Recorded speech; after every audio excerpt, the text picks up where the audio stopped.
네, 하루의 경제 주식 마무리 경주마 시작하겠습니다.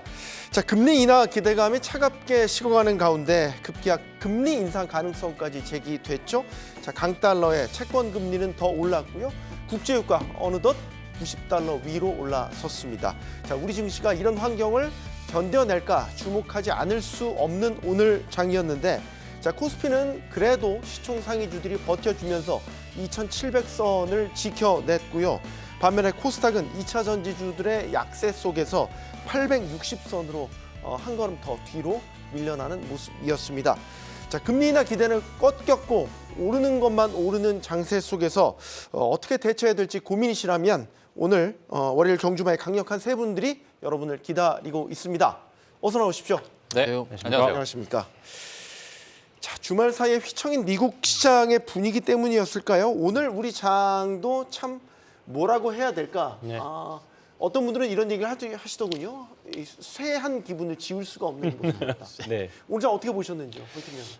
오늘 사실 지난주 금요일 날 미국 시장이 좋았었기 때문에 오늘 뭐 사실 기대가 좀 어느 정도 됐었던 날이긴 했습니다. 그리고 실제로 장 시초가 근처까지는 좋았습니다. 네. 예, 예전에는 그래도 한 1시 30분에서 1시간 정도까지는 좋았는데 오늘은 더 짧게 그냥 거의 시초가 고가인 종목들, 시초가하고 잠깐 올랐던 종목들이 많을 정도로 투자 심리가 급격하게 좀 식었습니다. 일단은 중장기 투자자분들, 현금이 있고 중장기 투자자분들한테는 좋은 단가에 오고 있다. 일단은 그렇게 한번 서두를 한번 던지고 싶고요. 화두를 던지고 네. 싶고요.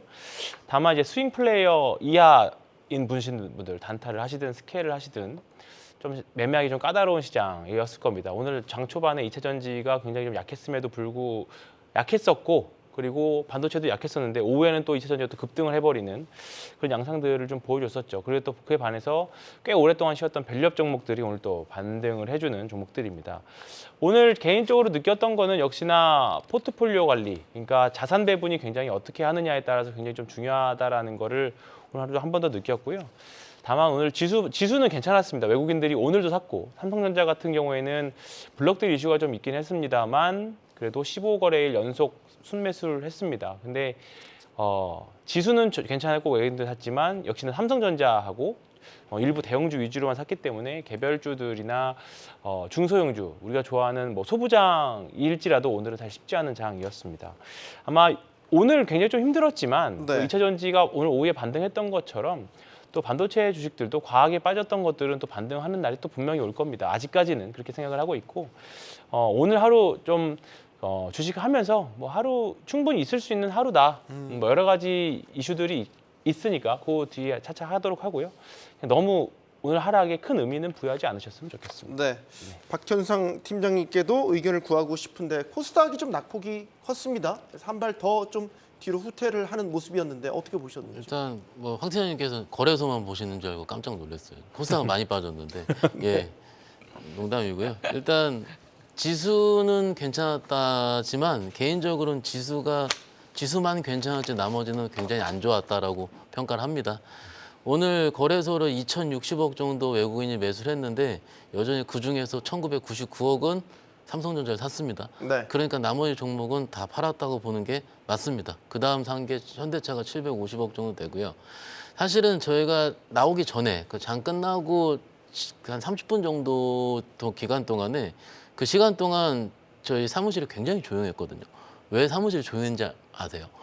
왜요? 내일도 안 좋을 것 같기 때문에 조용합니다. 아, 이게 지금 우리가 내일까지 반등에 대한 기분이 좀 느껴지면은 네. 오늘 오후에 뭔가 많은 액티브한 플레이들이 일어나게 됩니다. 뭐 예를 들어 내일 뭐 살까? 뭐 그렇죠. 이런 얘기들도 서로 오고 가시는군요. 그런데 장이 어떤 반등이 저희가 현장에서 볼 때는 어떻게 보냐면 크게 빠져서 반등이 쫙 나올 때 그때는 아 바닥 찍었구나 해서 대부분의 플레이들이 다다다닥 매수합니다. 그런데 지난주 화요일부터 시작을 하는 이런 줄줄줄 하락은요.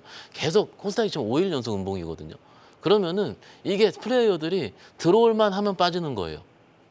그러면은 사람들이 지칩니다. 지치게 되면은 어떻게 되냐면 지친 다음에 한 번에 투매가 있은 다음에 가격 메리트가 나올 때부터 가격이 올라가게 되거든요. 그래서 사람들이 들어오게 됩니다. 그러니까는 좀 오후 입장에서 봤을 때 매우 힘없고 매우 반등답지 않은 특히 몇몇 개별주들 같은 경우는 오후에 아마 투매 현상도 많이 있었을 겁니다. 그게 버티다가 던지는 거죠. 네. 제가 지난주에도 말씀드렸다시피 지금 지수대를 논하는 것도 중요하긴 하지만은 더 중요한 건 내 계좌 안에 방치해져 있는 나머지 그런 종목들. 그런 종목들을 어떻게 내가 해결하느냐가 저는 핵심이라고 생각을 하거든요. 네. 그런데 그 해결이 되려면 딱 하나입니다. 지수가 올라야 됩니다. 네. 지수가 올라야 되는데 올리려면은 여러 가지 상황이 지나가야 돼요. 우리가 알고 있는 매크로 지표 중에서 국채금리, 유가 뭐 이런 부분이 다 맞춰줘야지 그게 올라가야 되는데 아직은 그런 모습을 보이고 있지 않으니까는 조금 답답한 상황이고 네. 나온 김에 좀 더 말씀드리자면 저희가 내일 모레 또 이벤트가 있고요. 있죠. 물론 저희가 쉬는 거에 대한 이벤트가 또 있고 그날 밤에 CPI도 좀 있습니다. 그러면은 플레이어들이 어떻게 하냐면 그건 보고 사자 할 겁니다. 그게 당연한 거거든요. 그러면은 내일까지는 뭔가 거래 대금의 감소라든지 혹은 외국인들의 매수 들어오는 거 이런 것들만 들어올 거예요. 그렇게 되면은 오늘 솔직히 이제 저는 이제 내일도 매매하고 오늘도 매매를 하는데 네. 사실은 이게 하루하루가 뭔가 비어 있는 느낌. 저희가 뭔가 예전에 금투세가 아니죠. 양도세 얘기할 때 네. 12월, 11월 달이 항상 장이 없었잖아요. 그것 때문에 우리가 그 양도세 시즌을 굉장히 무서워하고 그전에 주식을 팔았잖아요. 즉 하나의 하루에 공백이 있는 시즌이 있는 것 같은 것 때문에 오늘은 저는 개인적으로 기분 좋지 않게 왔고요. 일단 이런 부분이 빨리 회자가 돼서 뭐 이 정도면 코리아 주식이 싸다. 혹은 우리 참여자분들도 싸니까 같이 들어가자라는 분위기가 빨리 형성될 수 있는 환경으로 바뀌었으면 하는 바람을 가지고 왔습니다. 네. 장이 끝나고 나서 한 30분 정도의 사무실 분위기에 따라서 내일장을 미리 좀 예측을 할 수 있어요. 선반영하는군요. 예, 선반영. 사무실 분위기도 예. 말이죠. 상당히 흥미로운 얘기였는데 사실 이제 지난주 마지막 거래일에서 미국장 뉴욕 증시는 지수 자체는 올랐습니다. 그런데 저희가 이제 흔들렸다라고 얘기를 한 거는 사실 금리 인상 이야기까지, 그러니까 미국 연준을 중심으로 해서 굉장히 매파적인 이야기들이 쏟아져 나오면서 금리나 기대감이 쑥 밀린 상태에서 지금 맞이하게 된 이번 주 우리 장의 모습이었거든요. 네. 그런 부분들을 봤었을 때는 이게 우리가 어떻게 대처를 해야 될까 네. 여러 생각이 들었던 오늘이었습니다. 맞습니다. 지난 금요일 날은 사실 목요일이 정말 많이 빠졌었잖아요. 그다음에 금요일은 그래도 반등하는 그런 모습을 좀 보였었는데 지금 최근에 들어서 GTC 2024가 끝나고요. 마이크론의 실적 발표가 끝나고 나서 시장에 사실 그렇다 할 어떠한 호재성 기사가 전혀 나오고 있지 않은 상황에서 네. 시장의 많은 플레이어들이 어찌 보면은 좀 매크로 지표에 의존할 수밖에 없고 특히나 금리나 시점에 대한 정말 많은 관심이 있다 보니까 이 부분에 대해서 많은 기대를 하고 있는 것 같아요. 근데 이 금리나 시점을 좀 보게 되면 사실 물가가 잡혀야 되고 고용 지표가 어느 정도 좀 쿨다운이 돼야 되는데 이런 부분에 대해서는 지금 전혀 확실한 데이터가 나올 만한 그런 부분이 없다 보니까 네. 시장에서는 좀 우려하는 것 같고요. 그리고 지금 현재 나오고 있는 상황 중에서 여러 가지 이야기가 요인이 있겠습니다만은 지정학 악재도 있고 이란과 이스라엘의 새로운 전쟁에 대한 이슈 이 부분도 CIA에서 정말 이례적으로 그 부분에 대해서 48시간 동안에 전쟁이 일어날 가능성이 있다라는 경고까지 했었고요. 네. 그리고 수에즈 운하, 후티 반군의 공격 때문에 수에즈 운하가 지금 지금 지난 한 1년 반 동안에 트래픽 역사상 봤을 때 가장 저점을 좀 찍고 있는 상황이고요. 그리고 파나마 운하 같은 경우에도 지금 가뭄 때문에 또 선박의 어떤 이용 자체가 지금 확연하게 줄어들고 있다. 이런 상황도 있고 볼티모어에 대한 교량이 무너지면서 또 이제 공급망 이슈가 또 나오고 있는 상황이고요. 네. 그러니까 이런 여러 가지 요인들이 지금 복합적으로 일어나다 보니까 진짜 이게 금리 인하라는 부분이 지금 6월 달에 생각했던 부분 전혀 우리가 기대할 수 있는 부분이 없잖아요. 이러다 보니까 시장에서 많이 우려를 하고 있는 상황이고 지금 이제 또 CPI를 앞두고 있는 상황이다 보니까 저는 사실 개인적으로 지금 상황에서 약간의 이 분위기를 돌릴 수 있는 부분은 미국의 어떻게 보면은 또 실적 발표가 이번 주 금요일부터 이제 금융 기업을 위주로 이제 실적 발표가 시작이 되거든요. 네. 그러니까 이러한 이제 1분기 실적 발표가 어느 순간부터 지속이 되면서 약간의 시장의 분위기를 좀 전환해야 되지 않을까라는 생각이 좀 들고 있고요. 그런 부분은 제가 뒤에 가서 또 자세하게 말씀드리도록 하겠습니다. 네. 우리 장의 전반적인 흐름을 보면 제가 우선 이건 박 교수님께 먼저 질문을 드리고 싶은데 그럼 이런 장에서 어떻게 대처하는 게 맞냐? 네. 손 놓고 있어야 되는 거냐? 그러니까 때를 기다려야 되는 거냐? 아니면은 정말로 좋은 가치 있는 주식들은 저가 매수의 기회가 될 수도 있는 것이냐? 이 두 가지 시나리오를 놓고 봤었을 때 어느 쪽에 좀 무게를 두고 계십니까? 좋은 가치가 있는 주식을 싸게 사는 기회가 될 수 있다라는 거는 많은 분들이 얘기를 하시는데 네. 저는 시장 돌리고 나서 사도 늦지 않다라고 생각을 합니다. 더 기다려도 된다. 왜냐하면은 시장이 그 좋은 가치에 있는 종목이라 함은 왜죠? 지금 시장에서 제 가치를 받지 못했다는 얘기고요. 받지 못했다는 얘기는 아마도 소외가 되어 있을 겁니다. 그런데 그 소외가 되어 있는 종목들이 말씀하신 대로 밸류에이션상 쌀 수도 있고 혹은 모멘텀이 앞에 있는데도 쌀 수도 있고요. 네. 그런데 어찌됐든 지금 시장에서 안 본다는 얘기잖아요. 지금 뭐 보고 있습니까? 삼성전자, 하이닉스, 현대차, 기아차. 요 4개 보고 있잖아요. 그런데 바이오들 2주 전에 저희가 신나게 많이 봤어요. 네. 근데 지금 안 보고 있으니까 바이오 위에서 이만큼 부러져 있거든요. 그러면은 지금 시장에서 제일 무서운 거는 저는 소외라고 생각을 합니다. 지금 소외. 네, 정말로 소외되는 게 너무 무서워요. 예전에 무서운 거는 주식이 실적이 제대로 나오지 못해서 혹은 제 할 일을 하지 못해서 그런 거를 우리가 주식에 대한 기업을 계속 면밀하게 트래킹을 해야 되고 스터디해야 된다라고 그렇게 배우긴 했지만 최근 2달에서 3달 정도의 시장은 정말로 제 가치를 찾지 못하고 정말로 그냥 시장에서 쳐다보고 있지 않기 때문에 다른 거 다 팔아서 삼성전자, 하이닉스 사고 있기 때문에 제 가치를 못 받는 기업들이 전 몇백 개 이상이라고 생각을 합니다. 그렇게 되면은 그 종목들이 제 가치를 찾는 과정이 필요한데 그러면 그 과정을 찾으면 어떻게 되겠어요? 그럼 지금 시장의 결이 바뀌어야 되는 거잖아요. 그럼 지금 시장의 결을 외국인이 잡고 있지 않습니까? 네. 박종원 팀장님께서 말씀하신 것처럼 어떻게 잡았습니까? 마이크론 실적 발표하고 드디어 HBM부터 시작을 해서 레거시도 좋다 해가지고 다른 거 다 안 하고 그냥 삼성전자 하이닉스만 들어오는 거거든요. 그럼 이 시장이 외국인에서 좌지우지되고 있으면 언제 바뀔까? 그건 외국인한테 물어봐야죠. 확인을 해야 되는. 근데 그거는 확인한다고 하더라도 전 늦지 않다고 보거든요.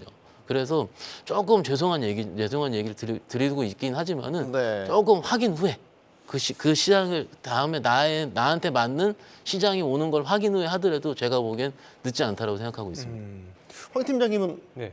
어떤 견해? 저도 비슷합니다. 저는 워낙에 말씀드렸던 대로 추세를 좋아하는 사람이기는 해서 오히려 지금 하락 추세로 꺾여져 있던 것들은 드리고 싶은 말씀은 뭐냐면 박경상 팀장님이 했던 거랑 비슷한 결로 말씀드리면 케인즈가 주식시장을 미인대라고 했잖아요. 그러니까 나만 좋다라고 생각하는 주식이 있을 수 있고 또 다수가 좋다고 생각하는 주식이 있다라고 하면 결국은 네. 시장은 다수가 좋다라고 생각하는 주식들이 사실 많이 오르는 시장입니다. 그러니까 지금 내가 생각하기에는 이 주식이 싼 주식이고 좋은 가격을 갖고 있다라고 할 수 있지만 네. 제가 지금 여기서 말씀드리는 그런 주식들은 소외주일 확률이 높죠. 근데 지금 외국인들이 오늘 하락은 했지만 그동안 외국인들이 계속 들어왔고 또 추세를 갖고 있는 주식들이 이제 제가 말하는 아까 처음에 말씀드렸던 중장기 플레이어들한테 좋은 가격이 오고 있다라고 하는 주식들은 다 이런 쪽에 있는 가격들입니다. 그래서 제 말씀을 조금 오해하실 수도 있는데 네. 하락하고 있는 종목이 싸졌다 그래서 좋은 주식이라는 말씀은 저는 아니라고 생각을 합니다. 그러니까 일단은 추세를 만들고 지금 시대의 흐름을 가져가는 주식들, 그러니까 네. 반도체나 밸류업이나 일부 바이오 종목이라던가 또 일부 2차 전지 주식들은 분명히 밀리더라도 분명히 반등 줄 때는 세게 줄 겁니다. 네. 근데 우리가 지금 조심해야 공포스러운 게 뭐냐면 아까 소위 말씀하셨던 것처럼 여기서 분명히 또다시 시간이 지나고 나면 반등이 줄 거예요. 분명히 주식은. 네. 주식은 줄 건데 거기서 그 주는 주식들은 반등을 안 줄 수도 있어요. 또는 다른 주식은 3%, 5%씩 가는데 내 주식은 보합에 있거나 한 1, 2% 상승하고 많은 그런 주식이 될 수도 있거든요. 그렇기 때문에 소외주를 찾아서 그게 대박이 나면 정말 좋죠. 내가 아무도 몰랐을 때 에코프로를 예를 들어서 2016년, 2017년도에 사가지고 네. 이번에 잘 팔았다라고 하면 정말 엄청난 수익이긴 한데 에코프로 전기차 주식도 사실 2012년, 13년도에 나오고 나서 한 7, 8년을 정말 힘겹게 있다가 올라간 거잖아요.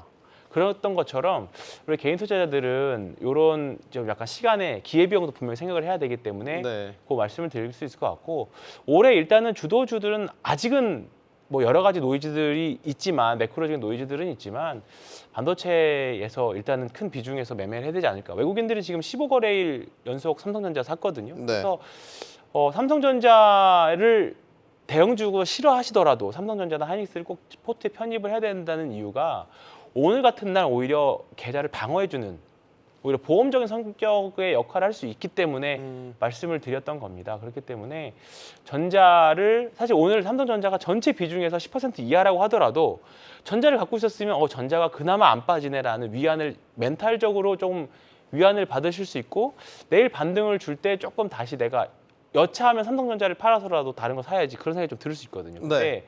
오늘 코스닥 일변도 또는 성장주 일변도를 너무 깔아놓으셨을 경우에는 사실 이게 반등을 주더라도 언제 손절을 해서 또는 언제 익절해서 다른 종목을 갈아타야지 이런 고민들이 머릿속에서 엄청 많이 있으실 겁니다. 그렇기 때문에 저는 지금도 삼성전자 이 환율에서 들어오는 외국인들의 삼성전자 매수는 의미 있다고 생각합니다. 네. 네.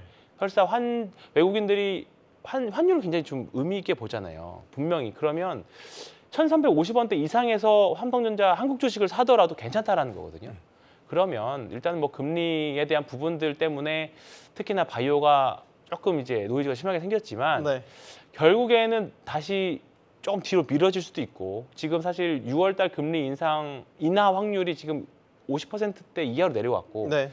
7월은 여전히 좀 높은 확률이긴 합니다만 좀 더 시간이 지나면서 바뀌겠지만 결국은 금리 인하 올해 가능성은 저는 아직 여전히 있다고 생각하거든요. 네. 그렇기 때문에 이번에 주말간에 코멘트들을 보면 금리 인하가 사실은 내 의견이 뭐 이게 소수의 좀 약간 시나리오다 그런 틀로 말씀하셨던 분들이 많이 있기 때문에 아직까지는 주식 시장은 아직은 해볼 만하다. 네. 다만 이제 종목 관리나 어려운 시장은 맞습니다.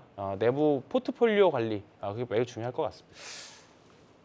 우리 그런 말 있잖아요. 사랑의 반대말은 미움이 아니라 무관심이라고. 그러니까 소외된 주에 대한 지금 네. 어떻게 보면 철저하게 삼성, 하이닉스, 뭐 현대차 뭐 이런 정말 선택받는 주식들만 가는 이런 장세 속에서 소외된 주식들은 더 소외가 되고 더 맞습니다. 고립되는 네. 이런 형국. 사실 미국에서도요, 박 팀장님. 네.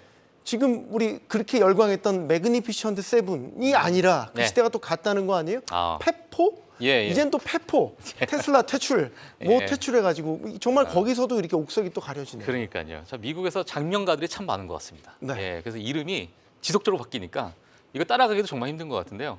사실 그만큼 지금 7개의 그 어떤 큰 형님들 중에서도 거기 중에서도 이제 우리가 속아낸다라는 의미잖아요. 결국에는. 네. 예, 그러다 보니까 지금 시장에서는 어느 특정 기업들 또 특정 산업군으로 우리가 쏠리고 있다라는 것을 반증한다라는 좀 그런 부분이 좀 보여지고 있고요.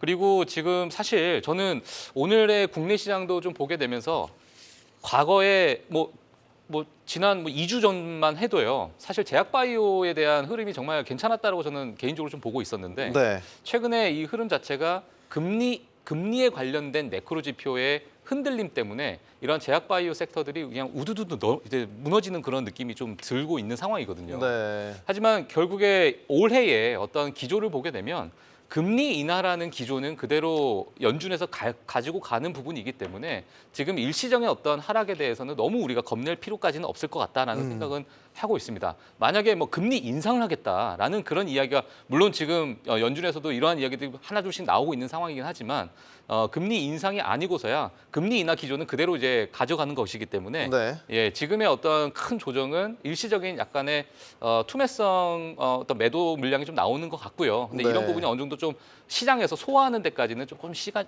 좀 걸리지 않을까 이렇게 보고 있습니다. 네. 예. 저도 그러길 바라는데 오늘 2차 전지주들의 흐름을 보면 어떡하지? 이제 이런 생각 하시는 분들 많을 것 같아요. 계좌에 담고 계신다면 충분히 많이 걱정을 하실 상황인 것 같아서 정말 냉온탕을 오가고 있지 않습니까? 네. 박 팀장님 2차 전지주 어떻게 봐야 되겠습니까? 일단 악재들이 많아요.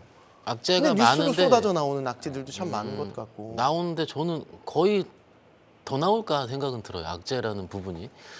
주식으로만 볼게요. 지난주 금요일 날 어떤 일이 있었냐면 LG 엔솔이 실적 발표를 했죠. 네. 그리고 사실 요약을 해드리면 사실상 IRA 크레딧을 제외하고는 적자다. 그리고 1분기에 좋지 않을 거라는 건 우리가 4분기부터 이미 예측을 했었습니다. 네. 그리고 최근 1, 2주 동안 2차전지 레포트라는 위클리를 보면은 1분기에서 2분기, 지금 시즌은 4분기 대비해서 증익 구간이다라는 단서 조항이 좀 있었어요. 네. 그런데 엔솔이 지금 그 증익 구간에 대한 걸 잘 보여주지 못했던 거죠. 근데 주식을 매일 봤었던 제 입장에서 봤을 때 이거 너무 안 좋은 게 거의 바닥권 같은데라고 해서 아침 9시에 엔솔을 봤죠. 그러니까 많이 빠지는 겁니다. 그래서 이거 거의 다 온 것 같은데 왜 그러지 하고 장중에 신나게 다른 걸 매매를 하다가 종가에 보니까는 밑꼬리를 달고 쫙 올려놨죠. 이게 무슨 얘기냐면 어느 정도 우리가 예측할 수 있는 부분과 2분기 사이에 간극이 좀 있다는 겁니다. 그래서 아마도 2차 전지의 앞으로의 매매 결과 한두 달 동안의 느낌은 엔솔이 아마 가지고 갈 것 같습니다. 왜냐하면 엔솔이 먼저 발표를 했고요. 네. 그리고 다른 종목 아직 발표를 안 했지 않습니까? 네. 그러면은 발표한 이후에 엔솔이 지금 기술적으로 봤을 때 전저점을 오늘 깼다가 깨고 올라오면서 거의 쌍바닥 형태로 지금 돌리는 듯한 모습이거든요. 네. 그렇게 되면은 여기서 엔솔이 오른다 그러면 실적 발표 이후에 2분기를 바라본다라는 시장의 컨센서스가 형성될 확률이 높아요. 네. 그래서 저는 오늘부터 이번 주식 기간은 2차전지 보유자분들은 엔솔 보셔야 된다 생각을 합니다. 물론 에코프로도 좀 있는데 네. 에코프로에 이제 거래 정지라든지 기타 이제 뭔가 일정상의 부분이 있기 때문에 그건 논외로 하고요. 예. 그냥 밸류로 보고 시장 흐름으로 봤을 때는 처음에 스타트를 끊어주는 게 굉장히 중요해요. 사실은 3년 전에 에코프로 BM 처음 올라올 때 있잖아요. 양극재 회사들 중에서 에코프로 BM이 가장 먼저 실적 발표를 했습니다. 에코프로 그룹 먼저 실적 발표를 했어요.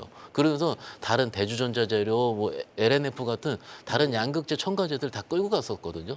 저는 똑같이 생각을 합니다. 네. 왜냐하면은 지금은 호재가 잘 안 보이잖아요. 네. 악재만 보이는 구간에서는 작은 센티멘트 하나가 분위기를 바꿀 수가 있는 거거든요.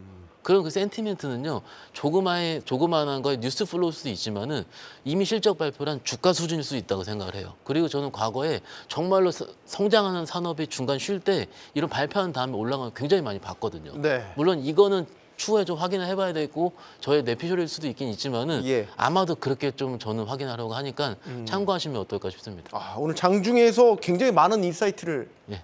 받으셨네요. 그렇죠. 전저점을 내려갔다가 깼다가 다시 올라오죠. 올라가는 거기에 대한 해석, 황 팀장님. 저도 오늘 사실 손님이 에코프로 BM 손절하면 어떡하냐라는 말씀을 하셨어요. 팔고 뭐 일부 반도체로 갈아타는 거 어떠냐. 네. 근데 오늘은 버티자. 오늘까지는 일단 버티자. 네, 오늘까지는 버텨보고 생각하자 했는데 다행히 오후에 BM이 반등을 좀 했죠. 그럼 다 비슷하게 네. 생각하신 거네요. 그렇습니다. 그렇죠? 그러니까 지금 사실 반도체, 그러니까 2차 전지는 사실 가격적으로도 그렇고 다만 이제 문제는 그동안 캡캡이 쌓여있던 저항들이 문제인 거지 가격 메리트는 충분히 지금 있다고 생각합니다. 다만 우리가 작년 이맘때쯤에 2차 전지가 엄청난 상승을 보여줬을 때처럼 그런 모습을 기대하기에는 사실 2차 전지 전반적인 섹터가 새로운 모습 또는 뭔가 이제 한 단계 더 윗단계를 보여줘야 되거든요. 네. 그런 모습들을 보여주려고 이제 처음에 나온 게 사실 지금의 이제 전고체 배터리와 관련된 내용들인데 이제 그런 쪽에서 차라리 매매를 차라리 하시면 좋을 것 같고 작년에 많이 주가가 올랐던 종목들은 여기서 더 뭐 밀렸다가 오르락 내리락 하겠지만 작년과 같은 그런 퍼포먼스를 보여주기에는 사실 조금 시간은 좀 더 걸릴 수 있을 거라고 봅니다. 그래서 저는 박혜상 팀장님께서 엔솔 해주셨지만 저는 삼성 SDI가 좀 더 낫지 않나. 저는 그 생각인데 크게 별반 다른 점은 사실 없어요. 네. 셀 업체 3사 중에서 3사도 그렇고 지금 엔솔 아니면 SDI가 우리가 사실 기댈 때밖에 없기 때문에 일단 두 군데를 뭐 좋아하는 이건 지극히 정말 개인의 취향일 것 같아요. 삼성전자와 하이닉스처럼. 네. 그래서 그렇게 보시면서 매매를 하시면 되지 않을까. 다만 2차 전지 가지고 계시더라도 너무 지금 너무 이렇게 추세 오늘 사실 오전까지만 보면 진짜 멘탈이 좀 힘드셨을 수 있어요. 근데 오늘은 좀 특이한 날인 게 에코프로가 내일 거래 정지잖아요. 네. 그러니까 오늘 다른 섹터들은 다른 종목들은 다 반등을 했는데 에코프로만 지금 사실 급락을 하고 사실 마감을 했잖아요. 그거는 이제 시장 자금이 묶이는 것에 대한 두려움이 있어서 아마 그랬었던 매도가 나왔을 거라고 생각을 하고요. 네. 반대로 생각을 해보면 다른 종목들은 에코프로에 단기적으로 일시적으로 수급을 갈 수 있었던 자금들이 다른 2차 전지로 확산이 될 가능성도 조금 분명히 있을 거다. 그리고 선거날을 전후로 해서 네. 좀 이렇게 과하게 빠지면 우리가 사실 이거 총선 때문에 빠지는 거 아니야? 그 생각들을 지금 다들 많이들 하고 계실 겁니다. 오늘 사실 우리나라만 이렇게 얻어맞을 이유가 뭐가 있을까 생각을 해보면 주말간에 뭐 전쟁 이슈 우리나라만 피해 입은 건 아니고 금리 이슈 다 피해 보는 건 아닌데 우리나라만 과도하게 빠졌다는 거는 개별적인 우리나라 국내 어떠한 이슈인 거거든요. 네. 아마 눈치 빠르신 분들은 알고 계실 건데 이 선거가 지나고 나면 오히려 반등은 주는데 세게 나오느냐 약하게 나오느냐 그 차이가 될 거라고 생각을 합니다. 그래서 일단 지금 특히 내일도 분명히 힘은 없을 겁니다. 그러니까 주식이라는 게 매수세가 안 붙으면 안 오르거든요. 그러니까 매도세와 매수세가 중간이면 주식은 줄줄줄 흐를 수밖에 없어요. 그렇기 때문에 내일 분명히 발표 남아있고 우리나라 정치 변수 남아있고 그러면 대부분의 투자자들이 한 박자 쉬고 사지 뭐. 굳이 주식을 비중을 선거 전에 앞두고 늘려서 쉬는 날 스트레스 받을 이유가 뭐가 있어. 이 생각이 당연한 일반적인 투자자들의 생각입니다. 네. 그렇기 때문에 4월 달 본 게임은 이제 선거 지나고 나서가 될 건데 금리 인하가 늦춰졌죠. 지금 사실. 늦춰질 것 늦춰질 것 같습니다. 같은 네. 거죠. 사실 원래 3월이었다가 지금 6월이었다가 지금 7월로 늦춰질 걸로 보고 있는 거니까 주식하는 입장에서 제가 올해 내내에 가지고 주식에 대한 생각을 가지고 있는 거는 금리나 1회 할 때까지는 주식하자예요. 1회 할 때까지는. 네. 그러니까 이제 금리 인하를 할 때 이게 물가를 잡기 위해서 금리 인하를 하는 건지 경기 지표가 안 좋아서 금리 인하를 하는 건지 두 가지 중에 하나일 건데 후자라면 정말 큰 조정이 올 거고 경기가 안 좋아져서. 근데 지난주 미국 시장이 올랐던 거 보면 고용이 좋았고 이것 때문에 금리 인하가 뒤로 미뤄질 건데 시장이 좋았습니다. 금리가 올랐는데도 불구하고. 네. 그 말은 지금 강세장이라는 거예요. 호재에 조금 더 민감하게 반응한다는 거기 때문에 네. 오늘 우리나라 시장 확률은 한국인 투자자라면 거쳐가야 할 숙명이었다. 네, 그렇게 말씀을 드리고 싶습니다. 네. 네. 그러면 뭐 2차 전지 얘기 조금 하나만 네. 더 네. 여쭤보면 엔캠은 뭐라고 봐야 돼요? 엔캠은 왜 계속 올라요? 일단 에코프로 수급이 엔캠으로 간 건지 네. 뭐 이런 식의 해석들도 나오고 있어서 뭐 질문드립니다. 여러분들 그렇게 하실 수 있는데 지금 황 팀장님 말씀하신 대로 조금 강한 주식이 좀 더 강합니다. 엔캠이 오늘만 강했던 게 아니고 최근 계속 강했어요. 계속 강했죠. 예. 네. 그리고 엔캠의 특징이 뭐냐면 제가 뭐 종목 분석을 빼고요. 그냥 시장에서 워킹했을 때로 보면은 오히려 시장 안 좋을 때 저 잘 가더라고요. 시장이 좋지 않을 때 그러면 네. 약간의 다른 종목들을 팔고 그 주주 들어가는 이런 현상이 충분히 있으다 보고요. 뭐 일단 뭐 추세가 그래도 가는 중이기 때문에 지금은 뭐 부담이 없다 이렇게 말씀을 드리고 있습니다. 알겠습니다. 미국에서는 테슬라 관련된 좋지 않은 뉴스들이 계속 나오고 있는 가운데 귀가 좀 번뜩일 만한 뉴스가 나서 간단히 좀 다뤄보려고 합니다. 로보택시예요. 아, 네. 로보택시. 네. 네. 드디어 로보택시 공개일이 나왔습니다. 예. 머스크가 다시 한번 운을 띄웠습니다. 어떻게 봐야 되겠습니까? 정말 모르겠습니다. 이거를 아마 지금 이 뉴스를 보고 계신 분들 또는 주말 사이에 이 로보택시에 관련된 뉴스를 보셨던 분들은 야, 이게 우리가 좀 합리적으로 생각해봐야 될 부분인가라는 생각이 들 정도의 어떤 액션들이 좀 취해서 나왔었어요. 네. 일단 첫 번째로 로이터의 단독 기사가 나왔습니다.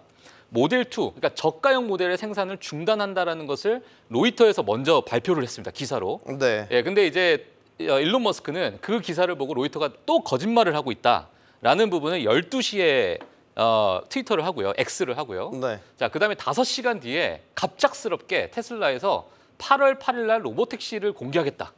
아, 이렇게 해버린 거예요. 뭐가 화가 났나요? 홧김에 그러니까 이게 홧김에 그냥 공개한 건가요? 예, 과거에 사실 일론 머스크가 로보택시를 하겠다라는 이야기는 정말 많이 있었습니다. 뭐 2016년, 2019년. 그랬죠. 예, 그리고 뭐 작년에도 마찬가지고 올해 1월 달에도 로보택시에 관련된 이야기를 나왔었어요. 사실 나왔는데 이게 지금 FSD, 그러니까 자율주행으로 넘어가는 그 과정 속에서 로보택시가 어느 정도 지금 발전돼 있는가가 아직은 베일에 쌓여 있는 부분이 있다 보니까 시장에서는 이게 가능하겠느냐라는 이야기가 좀 나오고 있는 상황이고 과거에 이렇게 많이 약속했던 수많은 약속들이 아직까지는 지켜지고 있지 않기 때문에 네. 지금의 이 갑작스러운 8월 8일 날 하겠다라는 것도 우리가 믿을 만한 것이냐라는 이야기들이 좀 나오고 있는 상황이죠. 거기에 이제 8월 8일이라 얘기했는데 또 2024년이라는 얘기는 안 했어요. 물론 여기까지 설마 그거 갖다가 그렇게 예. 하겠어요? 그러니까 내가 이런 언제 것까지 2024년이라 그랬냐 그래서 나중에 8월 8일 됐는데 딴 얘기 하겠습니까? 예. 그래서 정말 그러니까 투자자들이 시장에서 정말 이런 것까지 하나하나 이제 꼬투리를 잡고 있는 겁니다. 이게 네. 결국에는 이제 오너 리스크로 볼 수 있을 법한 그러한 이제 많은 발언들이 역사적 흐름을 봤을 때 지금 신뢰감, 그러니까 신뢰성 자체가 약간의 좀 저하되고 있는 상황인데요. 사실 지금 로보택시를 좀 보게 되면 아직까지 레벨 5, 그러니까 완전 자율 주행까지도 아직 되어 있지 않은 상황에서 규제 당국에서 이걸 분명히 이 테스트하는 과정, 안정성을 검증하는 과정에서 시간이 오래 걸릴 것으로 보여지는데 이게 지금 8월 8일까지 가능하겠느냐라는 이야기가 좀 나오고 있는 상황이고요. 그리고 만약에 이게 상용화가 된다라는 가정하에도 과거에 실리콘밸리 일부 도시, 네, 왜냐하면 데이터를 수집했던 그러한 익숙한 동네, 네. 그리고 이제 오스틴, 예, 그 이제 본사가 있었던 그 동네 외에는 지금 상용화가 거의 되기가 힘들 것이다라는 것이 이제 시장의 반응이기도 하고요. 그리고 이 부분에 대해서 이게 결국에는 소비자들이 이 로보택시를 선택하는 데까지 가는 여러 그 과정 속에서 어마어마한 공급이 뒤따라줘야 예, 이런 부분이 소비자한테 선택을 받을 텐데 그냥 이런 일련의 과정이 지금 테슬라를 정말 끌어올릴 수 있을 만한 그러한 성장 동력인가에 의구심은 있는 상황입니다. 네. 예, 그래서 이렇게 시청자분들께서 좀 이해하시면 좋을 것 같습니다. 뭐 테슬라가 뭐 힘을 많이 잃었고 뭐 여러스러운 이제 뭐 데이터를 통해서도 실적도 부진하고 뭐 이런 것들이 계속 드러나고는 있지만 그래도 테슬라는 테슬라 아닐까 이렇게 한켠으로는 또 여전히 믿음을 갖고 계신 분들도 분명히 있을 것 같고 자 이런 이면에는요 박 팀장님 이 전기차 시장에 대한 여전한 기대와 의문이 교차하고 있는 시점이 아닌가 최근에 중국 BYD를 비롯해서 중국 전기차 업체들은 뭐 계속 돌격 앞으로를 외치고 있잖아요 이렇게 되는 거 보면 지금이 캐즘 맞나라는 생각이 들고 중국만 예외인가 이런 생각도 들고요. 캐즘인데 중국 빼고 저희만 캐즘이죠 지금. 왜냐하면은 네, 슬프네요. 중국은 지금 아시다시피 뭐 자국의 보조금 때문에 계속 나와 있는 상황. 그리고 SU7인가요? 샤오미에서 전기차를 내놨는데 몇 분 만에 완판되는 이런 상황. 일단 중국인들 입장에서는 제가 개인적으로 봤을 때는 이게 코로나 때 워낙 억눌려 있었던 것 같습니다. 그래서 뭔가 고가라든지 그런 소비가 저희 보면 금이라든지 이런 거 봤을 때 소비는 그런 매수는 계속 이루어지고 있는 상황이잖아요. 네. 그래서 일단 안타까운 부분이긴 하지만 중국 내에서는 일단 어느 정도는 계속 그런 수요는 나올 것 같은데 우리 2차전지 주식이라는 우리 주식을 매매하는 우리 입장에 봤을 때는 그걸 좀 논외로 하고 좀 매매를 해야 될 것 같고요. 네. 최근에 자동차 데이터 보니까는 보시는 분의 각도에 따라서는 작년 대비해서 좀 매출은 좀 줄었는데 이익이 좀 늘었다. 그런데 그 안에 좀 뜯어보면은 막상 BEV, 전기차보다는 HEV, 하이브리드 쪽이 급성장을 했어요. 네. 그러면은 우리가 좀 주목해야 될 거는 전기차 성장성이 우리 눈에 데이터를 보이기 전까지는 하이브리드 안에 있는 것들을 보고 우리가 봐야 된다라는 게 첫 번째. 두 번째는 하이브리드가 있는 내연기관이 지금 전기차보다 셀옵션은 조금 더 낫지 않을까 이런 식의 생각을 일단 우선순위를 두는 게 맞을 것 같아요. 네. 전기차 이야기를 했으니까 오늘 현대차, 기아 우리 장에서 오늘 오랜만에 주가가 좀 제대로 반등하는 모습을 보여줬습니다. 자, 현대차, 기아 실적 발표도 앞두고 있기 때문에 실적 기대감도 분명히 작용을 했고 네. 뭐 저 PBR주로서 밸류업 관련주도 네. 묶여 있기 때문에 여러 측면에서 해석이 가능할 것 같습니다. 네. 일단은 오늘 반등은 했는데 딱 뭐 종목들 보면 다 오늘도 딱 정확히 저항선 정도에서 물량이 또 나오고 네. 단기 플레이하는 모습이 너무 명확히 좀 보여줬던 부분들은 좀 있습니다. 다만 이런 종목들 밸류업 종목들은 올 한 해 계속되는 뭐 사실 아이디어에 대한 사실 변함은 없고요. 조금 기간 조정이나 여러 가지 측면들은 좀 필요하지만 자동차 섹터 중에서 특히 하나 정도는 가지고 가야 되지 않을까 그 생각에는 여전히 변함은 없습니다. 다만 이제 3월달 수출 실적 나온 거 보니까 네. 사실 조금 둔화에 대한 건 있거든요. 이게 둔화라는 게 갑자기 뭐 판매량이 줄었다는 게 아니라 상승률이 조금씩 이제 줄어들고 둔화되고 있는 네. 그런 모습은 좀 보여주고 있습니다. 그래서 피크아웃에 대한 이야기가 사실 조금 지나면 뭐 급격한 성장세가 꺾이는 거 아니냐. 그러니까 성장세는 지속되지만 작년에 보여줬었던 급격한 성장세 꺾이는 거 아니냐. 그런 이야기가 이제 조금 있으면 나올 수도 있을 것 같아요. 근데 다만 지금은 그런 부분들을 차치하더라도 밸류업과 관련된 종목 관점을 본다면 수급이 충분히 들어올 수 있는 관점이긴 하거든요. 싸기 네. 때문에. 그래서 이런 이제 좀 약간 두 가지 측면이 좀 충돌하는 그런 상황이 있다 이렇게 좀 생각을 하고 있고요. 그래서 저는 밸류업 오늘은 반등해서 좋긴 하지만 네.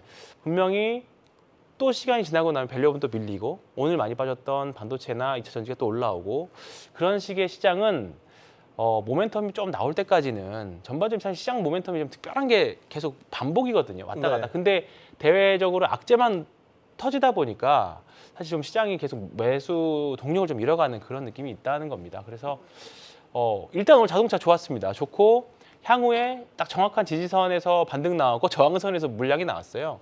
그렇기 때문에 지금 구간에서는 싸게 또 떨어지면 또 물량을 모아갈 수 있는 그렇게 보시면 될 것 같습니다. 네. 지금 우리가 밸류업과 관련돼서는 정부안이 나온 상태는 아니잖아요. 그런데 이제 앞에 우리가 변수라고 둘 만한 것들이 총선 이슈가 있는 거고. 하지만 이 밸류업과 관련해서는 총선 결과가 어떻게 나오든 예. 어떻게 보면 우리 주식시장의 시대적 흐름으로서 계속 간다고 보는 게 맞겠죠. 그럼 여기에 대한 기대감이 여전히 살아있는 것 아닌가? 네, 맞습니다. 뭐 저도 이제 지금 밸류업 같은 앞서서 이제 현대차, 뭐 기아차 말씀을 해주셨는데 지금 완성차 업종의 PR 자체가 6배예요. 예, 그리고 네. 2차 전지 업종 PR 같은 경우에는 뭐 보게 되니까 139배입니다. 그러니까 결국에 이제 과거에 여러 어떠한 좀 과도하게 뭐 주가의 상승이나 여러 이제 실적적인 부분이 뭐 많이 적용이 되다 보니까 이런 상황이고요. 지금 상황에서는 밸류업 자체가 많은 이제 메리트를 느낄 수밖에 없는 상황이고 국내에서도 지금 코리아 디스카운트를 해결하기 위해서 많은 정부 차원에서의 그런 이제 규제들이 좀 나오고 있는 상황이다 보니까 원래 6월달에 있었던 이야기가 지금 5월달로 좀 앞당겨졌던 그런 스케줄도 있는 상황이다 보니까요. 예, 이런 부분은 분명 이제 증시에는 긍정적으로 좀 보여진다라고 보여지고 있고요. 그리고 사실 미국과 관련해서도 지금 최근에 뭐 국내만 보실 수도 있겠지만 미국과도 지속적으로 우리가 좀 같이 보시는 게 좀 좋을 것 같다라는 생각이 좀 드는 게 지금 미국 같은 경우에도 좀 있으면 이제 실적 발표가 좀 나옵니다. 네. 예. 근데 물론 이번 1분기에 대한 실적 발표가 이 빅테크 관련해서 어떻게 또 흘러가는가가 지금 국내에 많은 우리가 또 기대하고 있는 삼성전자, 하이닉스, 현대차, 기아차 다 영향을 줄 수밖에 없기 때문에 네. 이게 이번 주 금요일부터 이제 금융 기업을 시작으로 해서 이제 1분기 실적 발표가 시작되다 보니까요. 예. 이 부분에 대해서도 우리가 한번 분위기를 전환할 수 있는 하나의 트리거로서 작용하지 않을까 저는 이렇게 보고 있기 때문에 네. 이런 부분을 우리나라의 밸류업 기업들과 함께 같이 보시는 게 어떨까 이렇게 네. 생각합니다. 예. 네. 미국장까지 연결해서 밸류업에 대한 판단을 좀 확대해서 생각해 볼 여지가 분명히 있어 보이는데 박 팀장님께서 어떻게 보세요? 이게 저희가 이제 뭐 저 PBR주라고 한다면 자동차를 주로 봤지만 지주사도 있고 금융주도 있고 살펴볼 거 보험주, 증권주 다 해당되지 않습니까? 일단 저희 경주마 시간에서 밸류업은 시대 정신이라는 거는 2번 정도 말씀드린 것 같고요. 네. 그 시대 정신을 매매를 해야 되는데 과거의 학습 효과로 고민을 해보니까 처음에 은행주, 자동차 떴고요. 그 다음에 보험주 떴다가 지주사 갔다가 그 다음 증권주 그래서 쭉 땡긴 걸로 기억을 하거든요. 그러면은 아마도 그 업 섹터 내에서 먼저 자동차부터 스타트, 은행부터 스타트를 하게 되면 아마 그 다음 섹터들도 같이 움직이지 않을까라고 생각하는 거고요. 근데 그 점과 좀 다른 점은 이번에 움직일 때 지방 공기업 관련 종목들은 잘 안 움직이더라고요. 지방 공기업이요? 네. 공사들 있지 않습니까? 네. 그래서 그거는 지난번 시장과는 좀 다른 거. 그리고 사실은 밸류업 처음 나올 때 지방 공기업이 아니고 정말로 PBR은 낮은 우리가 알고 있는 이마트라든지 그런 여러 가지 종목들은 아마도 다음 장에서는 안 움직일 확률이 높다고 생각합니다. 왜냐하면 시장에서 그거는 선택이 안 됐다라고 확인을 했기 때문에. 그렇지만 자동차, 은행부터 시작해야 되는 거 저는 맞다고 봐요. 약간 실적적으로 좀 더 말씀드리자면 제가 최근에 나온 자동차 보고서를 보니까는 양호하다라는 부분이 일단 주류였고요. 근데 네. 은행주 같은 경우는 어떻게 나오냐면 1분기에 ELS 충당금 문제 때는 확인을 해보자라는 분위기도 좀 있는 것 같아요. 그러니까는 1분기 실적 발표가 좀 있으면 발표를 하지 않겠습니까, 은행주도. 그러면 네. 발표하기 전후로 해서 전략적으로 들어가는 거. 사실은 은행주 이번에 2월 달에 올라갈 때도 뭐 KB금융, 하나금융 쭉 올라갔던 게 아니고 처음엔 그러다가 각 종목별로 주총 시기를 앞두고 미리 움직인 종목 혹은 주주 환원 관련해서 했던 종목 해서 각 종목별로 시기가 다르게 움직였거든요. 네. 그러니까는 아마도 다시 움직인다면은 종목별로 플레이가 될 확률이 높다라고 같이 말씀드릴 수 있겠습니다. 예. 밸류업과 관련해서 저희가 다양한 이야기를 나눠봤습니다. 지금 우리 장 이야기를 주로 했지만 나라박 사정도 지금 복잡해요. 우리 작가님께서 아주 좋은 제목, 제가 이건 말씀드리고 싶었어요. 글로벌 경제 다시 포화 속으로. 영화 제목과 같은 말씀을 좀 드리게 되는데 지금 사실 웃을 일이 아닙니다. 이란과 이스라엘이 전면전으로 갈 수도 있는 그런 상황까지도 지금 중동 분위기가 심상치가 않습니다. 최근에 국제유가가 같이 연동해서 뛰고 있는 상황과도 연결지어서 그 심각성을 생각해 볼 수 있겠고요. 네, 맞습니다. 지금 사실 유가를 정말 걱정해야 될 부분이 이게 정말 다 연결이 돼 있잖아요. 네. 근데 이제 유가가 지금 올라가게 되면 분명 인플레이션은 잡히지 않을 것으로 뭐 다들 아실 거라 생각이 들고요. 인플레이션 안 잡히면은 뭐 금리 인하 시점을 빠르게 앞당길 수가 뭐 없는 부분이다 보니까 네. 지금 이게 계속 이제 순차적으로 좀 안 좋은 것들이 연결돼서 지금 나오고 있는 상황인데요. 사실 지난 밤이었죠. 예, 지난 밤에 CIA에서요. 이란과 이스라엘이 48시간 내에 전쟁할 가능성이 어마어마하게 커졌다라는 것을 이례적으로 발표를 했습니다. 네. 예, 이러다 보니까 시장에서도 약간의 이런 지정학적 악재에 대해서 우려가 좀 나와 있는 상태고요. 그리고 이 부분이 과거에 이제 수혜주 운하 이제 공급망 이슈를 이제 계속 우리가 겪고 있는 상황인데 수혜주 운하가 지금 트래픽이 최저치를 지금 기록을 하고 있어요. 근 2년 동안에. 네. 근데 이 부분이 전혀 지금 반등의 기미를 안 보이고 있습니다. 물론 이제 홍해에 관련된 부분인데요. 이란도 인접국이다 보니까 지금 그 부분은 이미 거의 지금 뭐 선박들이 왔다 갔다 하기도 너무 힘들 정도의 너무 이제 우려스러운 그런 상황이다 보니까 공급망 이슈가 좀 나오고 있는 상황이고요. 그리고 파나마 운하도 마찬가지로 지금 좀 안 좋다라는 얘기가 나오다 보니까 이 각 글로벌의 어떤 물류 유통망의 초크 포인트들이 지금 다 막혀 있는 상태다. 네. 예, 이런 부분이 우리가 좀 우려해 보여야 될 상황인 것 같습니다. 물론 지금 지정학적 악재는 어떻게 될지 모르겠습니다. 정말 전쟁이라는 것은 전혀 우리가 예상할 수 없는 부분이다 보니까 하지만 지금 많은 이제 국가기관에서는 이 전쟁에 대해서 이란과 이스라엘에 대해서 확전이 될 가능성이 크다라는 평가가 많이 나오고 있는 상황이다 보니까 지금 증시에 좀 참여하시는 많은 투자자분들께서는 이 부분을 조금 우리가 우려해 봐야 되지 않을까 보고 네. 있습니다. 예. 뭐 전쟁이라는 게 터지면은 우리가 투자 관점에서 본다면 안전자산에 대한 수요가 몰린다. 주식은 위험자산이죠. 그러면 사실 안전자산이라고 한다면 상대적으로 뭐 채권도 있을 수 있겠고 아니면 금이라든지 이런 것들에 좀 투자 수요가 몰린다라고 한다면 우리 지금 최근에 10년물 미 10년물 국채 금리 네. 4.4 이렇게 올랐잖아요. 네.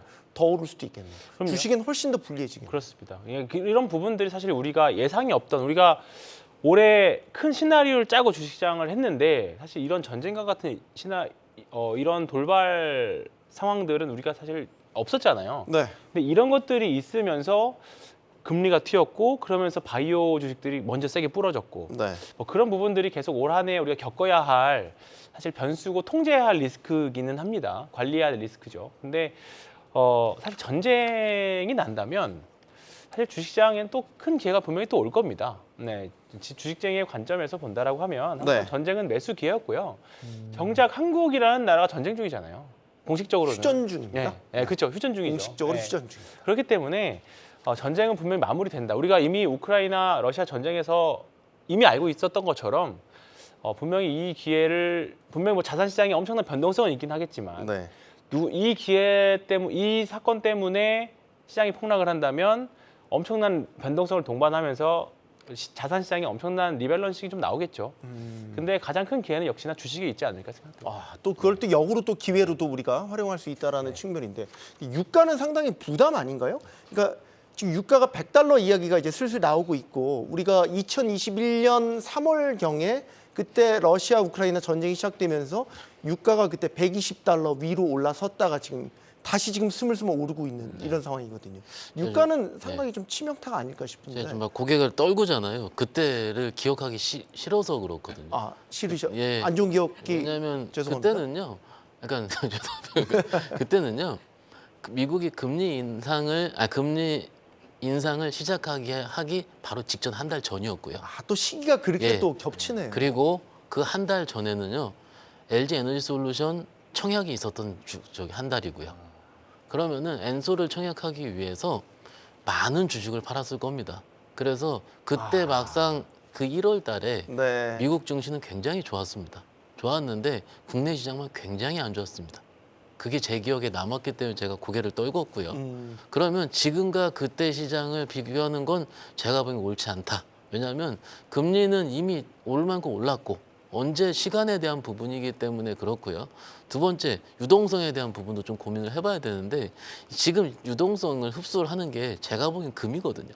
안전자산인데 그리고 비트코인이에요. 네. 그런데 사실 저희가 금과 비트코인을 언제부터 같이 비교를 했습니까? 최근에서 했으니까는 그렇죠. 비트코인 최근에 한 거지. 들어와서 같이 놓고 본 작년에 거죠. 했을 땐 비트코인 비슷하게 얘기하지도 않았었습니다. 그러면 뭐냐면 시대가 그만큼 변하고 있다라고 생각을 하는 거죠. 그리고 유가도요. 유가도 우리가 지금 유가 얘기를 했지만은 유가는 아시다시피 뭐 인플레이션 자극시키는 요소가 될 수밖에 없기 때문에 그런데 주식을 오래 한 제 입장에 봤을 때 예측된 악재는 그렇게 큰 악재가 아니거든요. 우리가 유가가 진짜 어려울 때는요. 유가 발작이 있을 때거든요. 근데 지금은요. 기술적으로 봤을 때 꾸준하게 우상향하잖아요. 네. 그러면은 꾸준히 우상향할 때는 어느 정도 시장에서는 적응을 한다? 맞습니다. 예측이 가능한 시나리오라고 보는 거죠. 빨리 올랐을 때가 조금 더 중시가 더 놀랐었던 경험. 그리고 과거에 그 100bp 이상 금리 미국 국채 금리가 올랐을 때를 비교했을 때 코스피가 거의 8% 9%가 빠졌었어요. 그런데 지금은 저점 대비해서 빠르게 올라온 게 아니고 국채 금리도 좀 천천히 올라오고 있거든요. 그러니까 우리가 환율, 국채 금리, 유가가 예전에 올라올 때보다 속도가 다르기 때문에 지금 우리가 올라오는 레벨은 높다고 생각하지만 우리가 지금 적응을 못하는 거죠.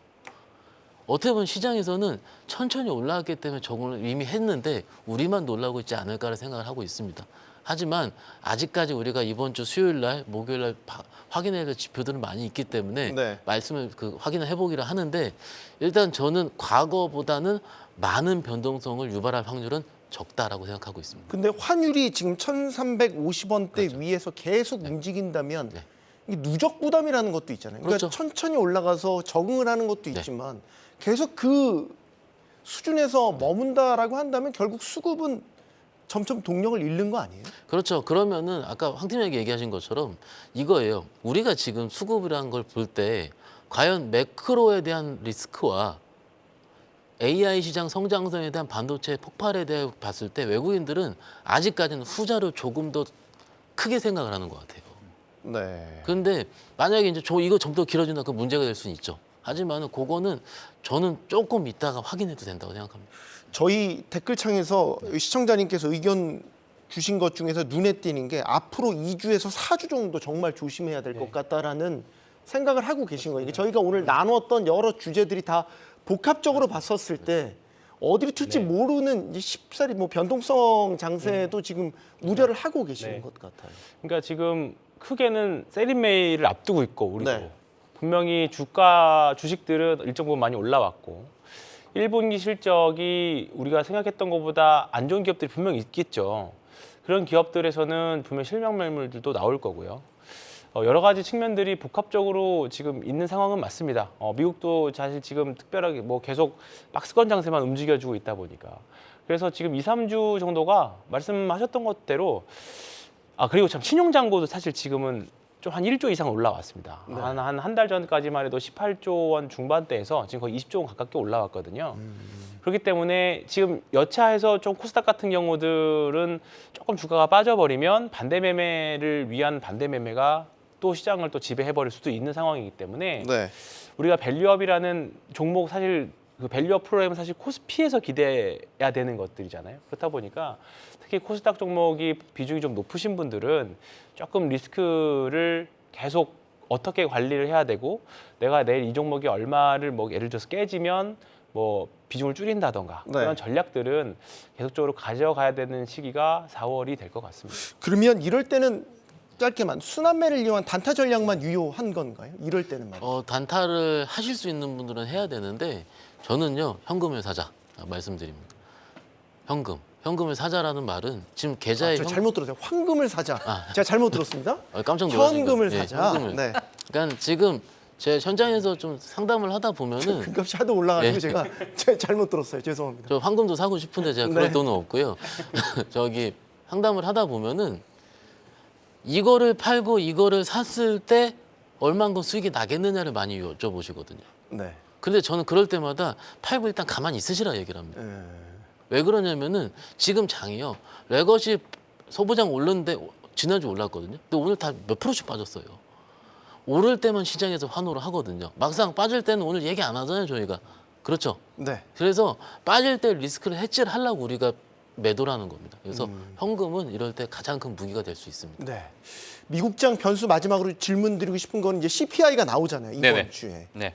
지금 미국 연준 위원들 사이에서 금리 인상 이야기까지 나온 상태에서 만약에 예. 상상하기 싫지만 3월 CPI도 예상보다 훅 튀어오른다. 아, 그러면 미국장도 본격적인 조정이 들어가는 것 아니냐. 뭐 이런 우려들이 나오고 있습니다. 맞습니다. 예, 지금 뭐 CPI, 뭐 PCI 할 거 없이 뭐 코어 PCI, 뭐 코어 CPI도 이야기가 나오고 있는 상황에서 또 이제 주거비까지 빼는 뭐 슈퍼코어까지 이야기가 나오고 있잖아요. 그러다 네. 보니까 지금 많은 이제 세분화해서 시장에서 좀 보고 있다 보니까 이런 부분 튀어 오를 수밖에 지금 내려갈 만한 요인은 정말 보기가 힘듭니다. 예, 네. 그래서 뭐 간단하게 말씀드리면 뭐 이럴 때 어찌 보면 미국의 에너지 기업 사도 괜찮죠. 예, 미국 원유 수출 지금 최고치를 기록하고 있고 네. 유가 올라가고 있고요.